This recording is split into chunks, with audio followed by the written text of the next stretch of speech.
Hello everyone, मैं हूं advocate Rahul Mishra और आज की वीडियो में हम लोग ये डिस्कशन करने की कोशिश करेंगे कि अगर आपके ऊपर डोमेस्टिक वायलेंस का मुकदमा हुआ तो उसको आप जीते कैसे। 10 महत्वपूर्ण तरीके जिनके माध्यम से आप ये मुकदमा जीत सकते हैं, आज हम लोग यही समझने की कोशिश करेंगे। लेकिन उससे पहले मेरी आप लोगों से रिक्वेस्ट है कि अगर आप लोग चैनल पर नए हैं या पहली बार आ रहे हैं, अभी तक आप लोगों ने इसे सब्सक्राइब नहीं किया तो प्लीज़ सब्सक्राइब करिएगा। साथ ही साथ एक हम्बल रिक्वेस्ट और है, अगर आप मुझसे पर्सनली बात करना चाहते हैं तो मैं अपना नंबर डिस्क्रिप्शन में दे के रखता हूँ, लेकिन आप प्लीज़ डायरेक्ट कॉल ना करें, पहले अपनी अपॉइंटमेंट शेड्यूल कराएं। अपॉइंटमेंट शेड्यूल कराने के बाद आप मुझसे बात कर सकते हैं। अपॉइंटमेंट शेड्यूल कराने का तरीका यही है, अपनी डिटेल्स व्हाट्सएप पर पहले भेजें और उसके बाद वहां से अपने लिए एक टाइम स्लॉट बुक करा लें। ठीक है, चलिए वीडियो हम लोग स्टार्ट करते हैं। देखिए 498A के बाद डोमेस्टिक वायलेंस का ही मुकदमा एक ऐसा मुकदमा होता है जिसमें संपूर्ण परिवार वालों का नाम डाल दिया जाता है।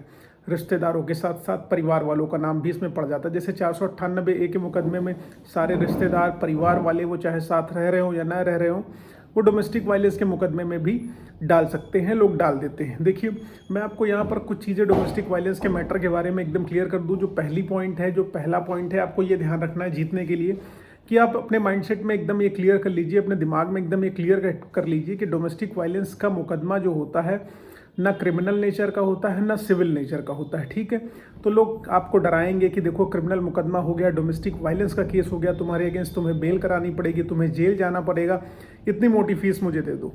ठीक है, ये सारी की सारी चीज़ें होती हैं।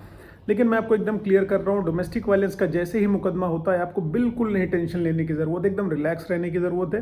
क्यों रिलैक्स रहने की ज़रूरत है? आप कहोगे सर मुकदमा दर्ज हो गया, अब आप कह रहे हो रिलैक्स रहने की ज़रूरत है। जी हाँ, रिलैक्स रहने की ज़रूरत इसलिए है क्योंकि डोमेस्टिक वायलेंस के मैटर में आपके अगेंस्ट गिरफ्तारी की कार्रवाई बिल्कुल नहीं होती है, ना जेल होगी ना बेल कराने की ज़रूरत है।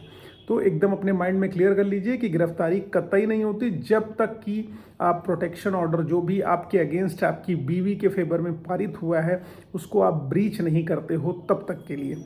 ठीक है, दूसरी चीज़ आप इसमें क्या करिए, पहली चीज़ तो मैंने आपको क्लियर कर दिया कि इसमें आप अरेस्ट नहीं होंगे। दूसरा पॉइंट क्या है इसका सबसे महत्वपूर्ण पॉइंट है कि आप अपनी इनोसेंस को प्रूफ करिए। अब आप कहोगे इनोसेंस को मैं कैसे प्रूफ करूं? तो शादी जब आपकी स्टार्ट होनी होती है, सगाई से लेके और जो भी आपका हनीमून का है, पिकनिक का है, ट्रैवल है, जितनी आपने ट्रिप करी है, पिकनिक करा है, फंक्शन सेलिब्रेट किया है, एनिवर्सरी मनाई है, मेडिकल ट्रीटमेंट कराया है, उनको कहीं घुमाने लेके गए हैं, उनके लिए ज्वेलरी खरीदी है, उसकी audio video receipt, medical report, ठीक है, एक्सपेंसेस के बिल, उनके नाम पर कोई पॉलिसी ले रखी है, उनके नाम पे bond, share, mutual fund, debenture, जो कुछ भी आपने ले रखा हुआ है वो सारा का सारा कोर्ट को रिप्लाई में मेंशन करें। ठीक है, आप इसको रिप्लाई में मेंशन करें और अपने जो एविडेंस हैं उसको एकदम से डिस्क्लोज ना करिएगा। अगर एकदम से आप अपने एविडेंस को डिस्क्लोज कर देंगे तो अपोजिट पार्टी क्या होगी, अलर्ट मोड में आ जाएगी और वो ना एविडेंसेस की काट निकालने की कोशिश करेगी और जिससे थोड़ी सी कठिनाई आपको हो जाएगी। ठीक है, उसके तीसरी चीज़ आपको क्या करना है, जब आपको लगता है कि आपके अगेंस्ट जो भी ऑफेंस का एलिगेशन लगाया गया है वो बनता ही नहीं है, जो घटनाक्रम दिखाया गया उस घटनाक्रम पर आप थे ही नहीं, उस तिथि को आप थे ही नहीं, उस डेट पे आपकी मौजूदगी उस स्थान पर उस प्लेस पर थी ही नहीं, जो सारे एलिगेशन लगाए गए हैं वो फेक लगाए गए। अगर आपको ऐसा लगता है तो, अब ऐसा लगता है तो क्या करूं मैं, ऐसा लगता है तो आपको कुछ नहीं करना है, डिस्चार्ज एप्लीकेशन मूव करनी है।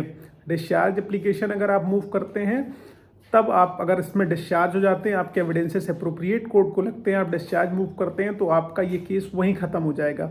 हालांकि मैं डिस्चार्ज मूव करने के लिए उन्हीं लोगों को कहूँगा जो आपकी वाइफ से एकदम अलग रहते हो, जैसे आपके ब्रदर हो गए, आपके ब्रदर की वाइफ हो गई, आपके सिस्टर हो गई, आपके ब्रदर इन लॉ हो गए, जो लोग अलग रहते हैं वो लोग डिस्चार्ज एप्लीकेशन मूव करें। ठीक है, उसके बाद जो भी, अब देखिए पांचवा पॉइंट क्या आपको ध्यान रखना है, चौथा पॉइंट क्या ध्यान रखना है आपको, इसमें जो भी प्रोटेक्शन ऑर्डर आपकी जो है वाइफ के फेवर में हुए हैं उसको ब्रीच नहीं करना है। अगर आप ब्रीच करेंगे तब आप मान के चलिए आपके ऊपर FIR हो जाएगी, कंटेम्प्ट ऑफ कोर्ट हो जाएगा और उसके लिए आपको 1 साल की पनिशमेंट झेलनी पड़ेगी, 1 साल के लिए जेल जाना पड़ेगा। और आपको लगता है कि जब इनकन्सिस्टेंट है, सारे के सारे एविडेंसेस इररिलेवेंट है जो उसने लगा रखे हैं, उसका वास्तविकता से कोई लेना देना नहीं, सारी घटना मनगढ़ंत है, तो आप सिंपल सच 482 में हाई कोर्ट में जाइए, इसकी क्वेश्चन मूव करिए, क्वेश्चन कराइए, क्वेश्चन करा के इस चीज़ को एकदम से ख़त्म करा दीजिए। छठी चीज़ मैं आपको पहले पॉइंट में भी बता चुका हूँ कि इसमें DV में पनिशमेंट नहीं होती, तो आपको इसमें टेंशन लेने की कतई ज़रूरत नहीं है, आपको इसमें पनिशमेंट नहीं होने वाली है।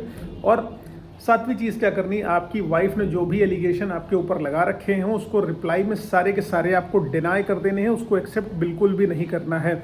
और जो आठवीं चीज़ आपको ध्यान रखनी है, जो रिप्लाई आपको अगर फाइल करना है, रिप्लाई फाइल करते समय आपको उसमें सबसे महत्वपूर्ण चीज़ ये है कि अपने विटनेसेस के साथ, अपने एविडेंसेस के साथ रिप्लाई फाइल करना है। और सबसे महत्वपूर्ण चीज़ इसमें हो गई 10वीं चीज़ जो है, आपको एक लॉयर हायर करना है और लॉयर हायर करने के बाद ही ये रिप्लाई फाइल करना है, उसका रिप्लाई देना है, सारी की सारी चीज़ें उसमें करनी है। अगर आप मान के